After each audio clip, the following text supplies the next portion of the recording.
Good day, everybody. Today we're going to make a bluegrass sparkling tea. First, now in the morning, I make a bluegrass tea, and it's a tisane.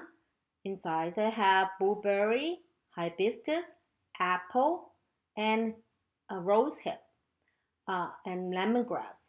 I brew the tea and let it cool, chill it, and now we're going to make a sparkling. First, we fill up this sparkling jar. This machine is called Spärkel, and fill up to the top. Now we close the lid, put in the machine, and now the time you go to choose which levels. Wait a minute. We need to put some citric acid and baking soda. With the only two agents we need in the hole here.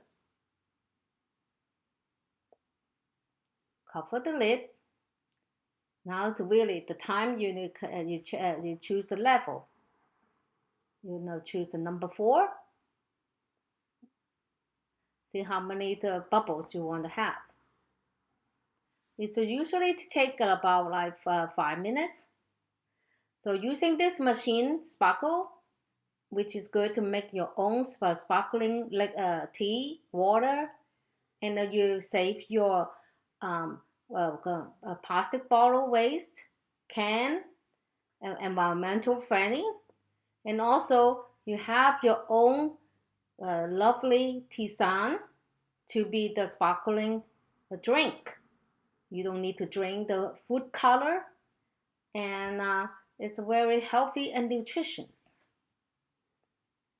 Just have to wait about 5 more minutes. This is bluegrass is from the House of Tea. And see, almost there. Be patient.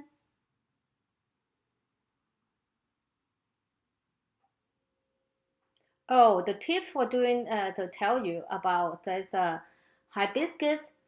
If you drink it as is, without any sugar, it's kind of sour. But when you go through this sparkling process, it's no sour at all. So here you go. It's done. Leave it open. So using this sparkling machine, you totally can be keto friendly. Okay, you don't need any sugar. You have a nice drink. Put a couple of ice. You can see all the bubbles. Enjoy your drink without have so many plastic in our ocean. Thank you.